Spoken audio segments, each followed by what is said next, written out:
Então vamos conhecer o senador Paulo Paim. O senhor nasceu em que cidade no Rio Grande do Sul? Olha, Murilo, me perguntam onde é que tu nasceu? No Rio Grande do Sul.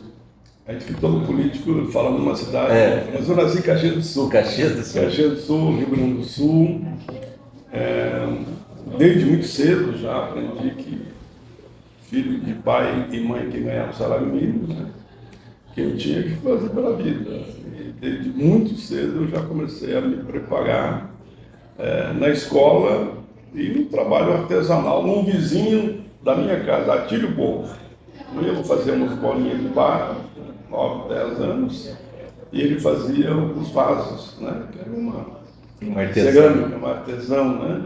E ali eu aprendi a importância de ter sobreviver com aquele ajuda que eu ganhava ali, que foi importante para meus livros e para a construção, para o colégio. Eu sempre ajudava a família. Essa dificuldade, a gente não está aqui falando que criança tem que estar trabalhando, não. O lugar de criança é na escola. Você está contando, me pediu a minha vida real. Sim, a real sim. foi assim. E pode saber que muita gente nesse país imenso. Eu comecei a trabalhar aos 10 anos. Muita criança começou a trabalhar muito cedo, né? E nós temos que dar condições nesse país para essas crianças estudem, né? E que sejam dirigentes nossos até no futuro. Os grandes engenheiros, médicos, arquitetos, políticos, enfim. O Brasil poderia estar na dimensão que o nosso povo merece. E como diz o presidente Lula, é qualidade de vida, alimentação, educação, saúde para todos.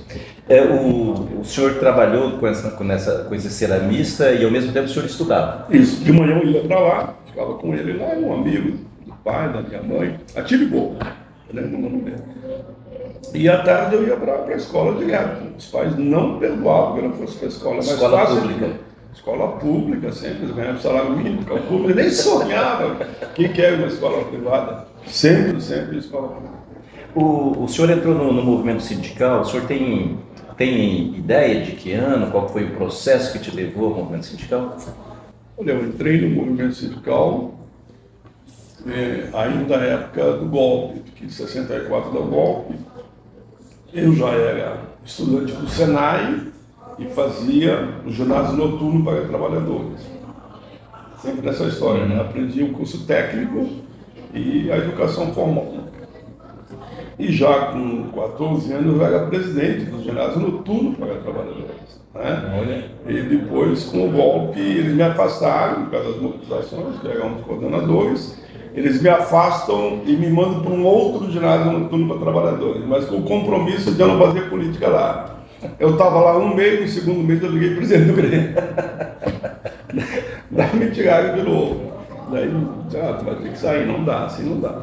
Mas daí eu fui para as fábricas, né? Eu tinha meu curso técnico, já o curso técnico é fundamental, quem puder fazer curso técnico, faça.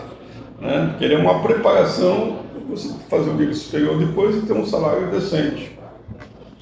Mas a partir daí, eu já retornei para as fábricas e acabei entrando no movimento sindical também, logo ali na frente, né? Com a experiência que eu tinha de presidente de Grêmio Estudantil. Entrei no sindicalismo, primeiro eu fui presidente da CIPA, eu pertenço até hoje ao Grupo Tramontina, né? Estou afastado de lá há 40 anos, claro, mas estou ainda vinculado ao Grupo Tramontina, Foz do Sul, Canoas. Mas daí então, o que acontece? Eu presidi a CIPA na Foz do Sul, eu concorri a ser membro da CIPA, eu digo, olha, o mais votado é o presidente, o outro é o vice. Hoje, infelizmente, quem indica o presidente da CIPA é o empregador. E o vice é mais votado. Eu digo, não, comigo não. Daí o empresário já concordou e foi legal.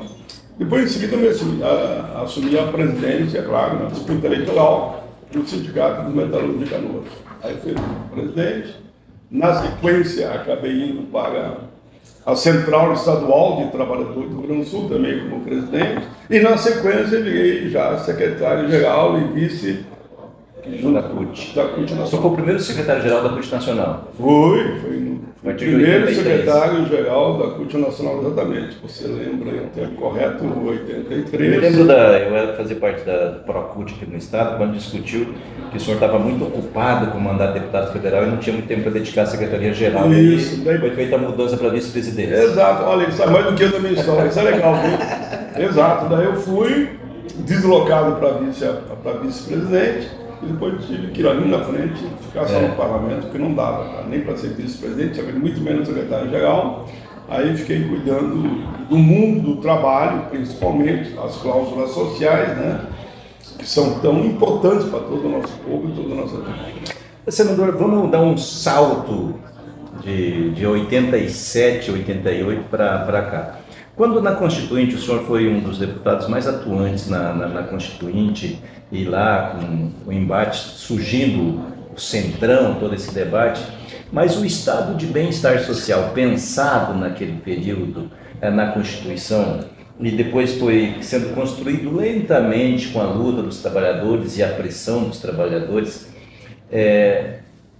foi totalmente desmontado nesse atual período no governo que passou, porque houve intervenção na federação, houve intervenção, Ministério do Trabalho desmontado, Ministério da Cultura desmontado, Educação desmontado, Saúde desmontado. Houve um sucateamento da federação e do estado de bem-estar social que foi tão duramente conquistado naquele período? Em primeiro lugar, eu quero valorizar a Constituição, né? Nós fomos construídos com muito orgulho, e tinha história que nós não tínhamos assinado a Constituição. Nós assinamos, estavam nomes, eu, Lula, Olívio, por exemplo, né? O Olívio foi uma grande referência nossa no Rio Grande do Sul, Lula na Nacional, e eu estava com eles. Então, inclusive morávamos juntos, dividimos um apartamento na República, nós três lá, no processo da Constituinte. Mas foi uma carta avançada para a época, né? Eles não conseguiram, apesar de questões pontuais que nós vamos falar, a partir da entrada de Temer e Bolsonaro, eles não conseguiram desconstituir tudo aquilo que nós, que não foi um ou outro, né?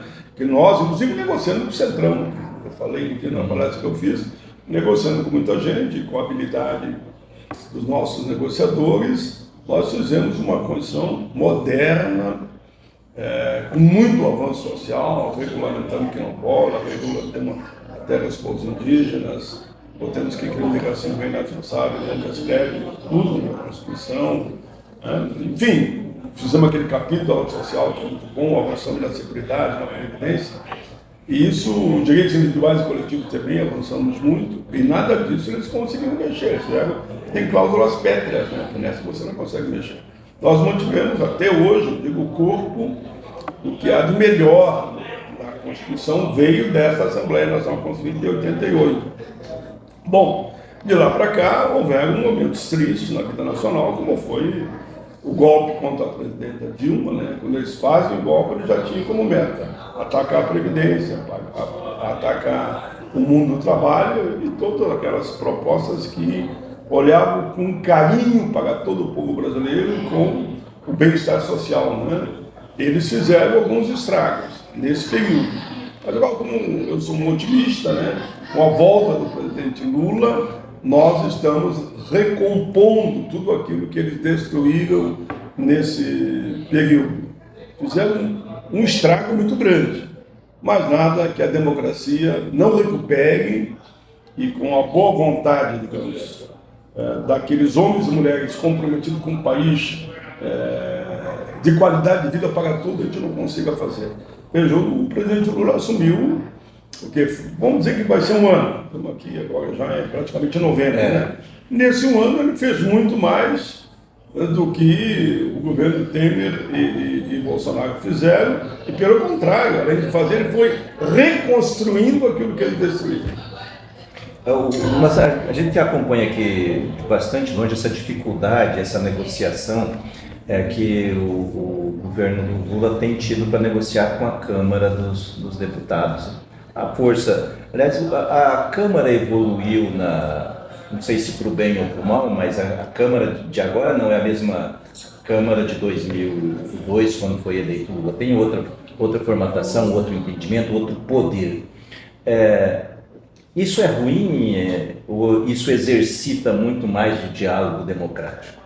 Eu diria que é ruim, viu? Porque a responsabilidade nossa, eu digo, de todo o povo brasileiro, com o processo eleitoral é fundamental. Não adianta você eleger só um presidente Não que não seja importante, mas não é, digamos, não completa o trabalho, você elege um presidente e deixa um Congresso na mão de setores superconservadores, né? Como é o caso hoje do Parlamento Brasileiro. Ulisses Guimarães sempre dizia uma frase: acho que está ruim, te prepara porque o ano que vem pode ser pior em matéria de processo eleitoral. Eu acho que não é bom o que aconteceu em matéria de número de parlamentares e senadores em relação ao que tínhamos anteriormente, mas também é a democracia, né? Eu digo, se está mal com a democracia, te prepara porque não tem sistema no mundo melhor que a democracia. Eles foram eleitos, querendo ou não, pela via democrática, pela opção do povo brasileiro, elegeu o presidente Lula, fundamental para todos nós, mas eu diria que elegeu uma maioria conservadora no Congresso Nacional. Isso a gente resolve com muito diálogo, com muita discussão, com muita sabedoria, e ao mesmo tempo apontando já. Nós vamos ter eleição de novo, a eleição municipal está aí, né? Depois dali, 2 anos depois da municipal, vamos ter também de novo a eleição dos deputados estaduais, governadores, deputados federais, senadores e presidente da República, né? A democracia é isso mesmo. Às vezes ela vai como as ondas do mar e volta, vai e volta. Mas o mar está sempre lá. Estou dando um símbolo aqui que o mar é a democracia. E como a democracia é o melhor sistema que se viu falar na história da humanidade em todos os tempos, eu acho que a democracia vai consertar isso tudo e nós avançaremos para tempos melhores para todos os brasileiros. Senador, esse movimento conservador que a gente vive com Lira, e agora o Pacheco, se não bastasse isso, o Pacheco também dá uma guinada mais à direita, já antecipando a eleição do Senado, pelo menos é o que dizem a grande imprensa que acompanha, que tem a vontade do Alcolumbre voltar e tal. Mas antes desse processo tem 2024, o senhor disse. Como é que 2024 e 2026 pela importância de quem vai ser eleito. Né? Porque 2024 é a preparação, serve como preparação para 2026, a busca de prefeituras, é o debate da base, é onde a gente encontra o cidadão. Tem estudos e expectativas do PT na bancada, junto com o partido, a estratégia desse enfrentamento, como que está sendo pensado? 2024 está aí, né? É o ano que vem e é natural. O PT já está preparando os seus encontros estaduais, os seus debates, apontando já para o processo eleitoral do ano que vem. Já tem indicações de pré-candidaturas em muitos lugares para prefeitos. Vou dar um exemplo, a Maria Rosário, que foi a autora da política de classe que eu relatei, ela já foi indicada como pré-candidata a prefeita de Porto Alegre, pré-candidata a prefeito de Porto Alegre. Enfim, todos os estados estão se movimentando, todos têm a clareza de que as eleições municipais são base fundamental para as eleições de 2026. É nesse sentido que todos nós estamos, inclusive, viajando, discutindo, cota, o Estatuto do Trabalho, discutindo aqui projetos que eu atuo muito, como o Estatuto da Pessoa com Deficiência, da Pessoa Idosa, da Igualdade Racial, da Juventude também. Enfim, nós estamos fazendo já grandes debates, não só em cima dos estatutos, mas dentro das políticas humanitárias que eu chamo, né? As políticas humanitárias são fundamentais para o povo brasileiro. O PT tem consciência, muita consciência, e também a frente ampla que o PT faz parte desse momento histórico, né, que vamos passar. Eu sempre falo muito na frente ampla pelo Brasil, né? E todas as pessoas de bem que quiserem se somar, serão bem-vindas para nós avançarmos e recuperarmos tudo que perdemos. Como eu vi aqui num debate que eu participei hoje, inclusive na CNT e na própria Previdência. O senhor falou da frente ampla. Quando o Lula veio de Curitiba, que ganhou a liberdade novamente, ele fez aquele discurso no Sindicato dos Bancários, e eu me lembro que eu fiz uma análise dizendo que ele pensava em ir além do PT, construir uma frente que fosse a mais ampla que o PT já tinha construído. Eu me perguntava naquele período se o PT estava maduro para ceder os espaços que cederia no processo eleitoral. teve a movimentação quando surgiu o nome do Alckmin vindo para o PSB e tal, no esforço de ir para o centro. O PT me parece que entendeu bem o debate, foi. Mas agora o executivo está costurando a vinda do o republicano já está no governo, União Brasil já está no governo, tem até setores do PL discutindo a possibilidade de compor nos municípios e tal. Como que o senhor encara a esquerda? Não é que cedeu o espaço ou a dor que foi sentida no processo da Lava Jato, no processo da prisão do Lula, caiu? A esquerda se tornou mais consciente de que o processo é muito mais difícil, muito mais complicado nessa luta de classes e por isso está cedendo esses espaços, porque me parece que agora, em 2024, essa aliança que ela foi ensaiada ao centro com a vinda do Alckmin, me parece que ela vai até a União Brasil, vai até o PP e ela vai se ampliar mais. É bem provável, é bem provável. O Alckmin é um grande quadro do povo brasileiro. Eu tenho o maior carinho, ele foi constituinte comigo. Eu tenho muito orgulho de dizer que ele é nosso vice-presidente. Não é do nosso partido, é do PSD, um partido também comprometido, inclusive no meu estado, sempre foi muito comprometido com as causas populares, sempre me apoiaram, o PSB sempre me apoiou. Eu tenho que dar esse depoimento de público e eu te confesso que eu sou um simpático, eu sou um apaixonado pela ideia da frente ampla. Ou nós temos essa dimensão. Inclusive falei aqui numa entrevista que eu dei recentemente com um cineasta norte-americano, e ele dizia isso: quando vocês não entenderem, vocês têm que aproximar a esquerda do centro, e a história da humanidade mostra isso, para onde o centro tender é a tendência da vitória, né? Se vocês não consertarem uma grande frente ampla, negros, brancos, indígenas, pessoas com deficiência, LGBT, setores organizados da sociedade, como o movimento sindical, o movimento social, as comunidades, façam uma grande frente ampla que ela há de influenciar, inclusive, nos partidos, para que venham também para essa composição. E aí essa composição tem que contar com o centro, não tem como. Se o centro não vai para a esquerda, ele vai para a direita. E aí você desequilibra toda a disputa eleitoral. Nós temos consciência disso, percebo, porque não posso falar em nome do presidente. Sim.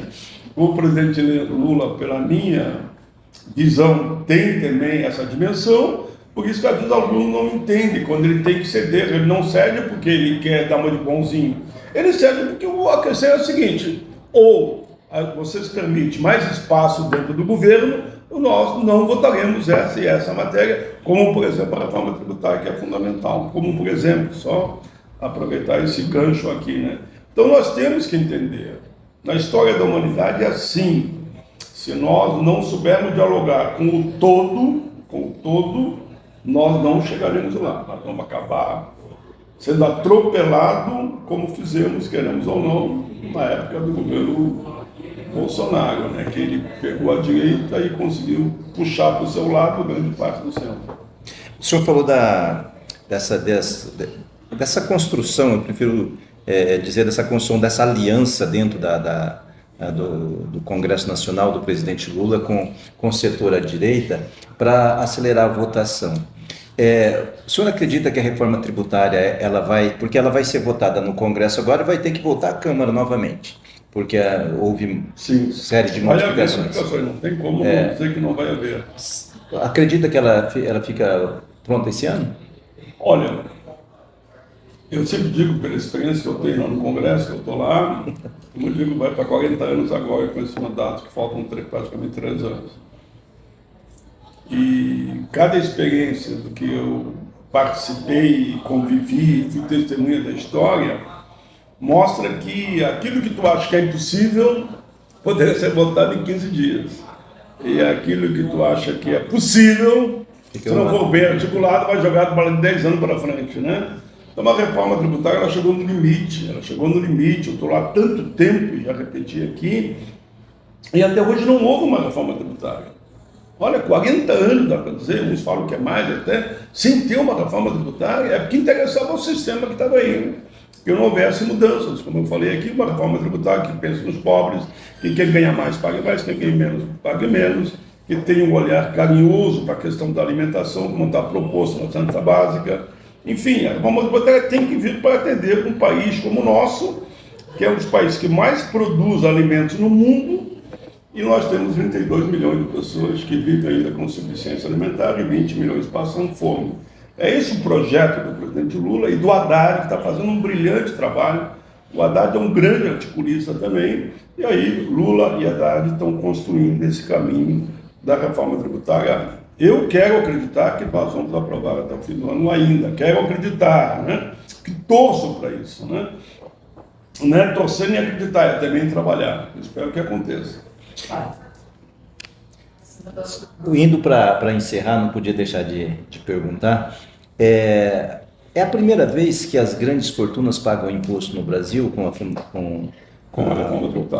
a reforma tributária e também o que está se taxando os fundos exclusivos, as offshore, o setor dos jogos. É a primeira vez que as grandes fortunas estão sendo taxadas no Brasil? Eu não me lembro de ter um único projeto sobre taxação de grandes fortunas. Eu apresentei 3 projetos nesse sentido. Me pergunta como é que foram os projetos. Foram todos rejeitados e arquivados, né? Inclusive o próprio Fernando Henrique Cardoso apresentou um projeto nesse sentido. Também não foi para frente. Então, por isso que há tanta resistência. No primeiro momento, quando vem da Câmara aprovado, muitos setores achavam, bom, agora no máximo aí até setembro já resolve. Que é nada. Chegou setembro, chegou outubro, já estamos em novembro, né? E por isso vamos ter que trabalhar muito nesse sentido. E o status quo da elite desse país é muito poderoso, né? É o país da maior concentração de renda do mundo, por tudo isso que você falou dessa falta de tributação. Mas acredito que agora vai, não da forma que nós gostaríamos, mas, enfim, a vida é assim, você vai caminhando e construindo. Como dizia o poeta, não há caminhos permanentes e nem novos caminhos, tem que ter caminhos a ser perseguidos. E um deles é, de fato, o tributário grande fortuna. Quero agradecer a gentileza do seu tempo, a direção do PT por nos dar essa oportunidade dessa exclusiva e fica à vontade para se despedir dos nossos ouvintes, para cumprimentar o povo sul-mato-grossense e agora oficialmente o estado do Pantanal, né? Estado do Pantanal, muito bem, do qual eu ouvi muito de bom aqui em Mato Grosso do Sul. Olha, foi uma alegria enorme estar aqui, a forma que eu fui recebido pelas entidades sindicais, pelo PT, que me fez uma recepção com café aqui. Eu gosto de um cafezinho, viu? Estou conversando com você, comendo um bolinho aqui e tomando um café ao mesmo tempo, viu? Foi uma alegria enorme, bom falar com você, uma entrevista, eu diria, qualificada, que eu pedi para a minha equipe de gravar também, que eu quero botar nas redes. Adoro Mato Grosso do Sul e da longa esse povo tão querido. Obrigado, gente. Até a próxima, se Deus quiser.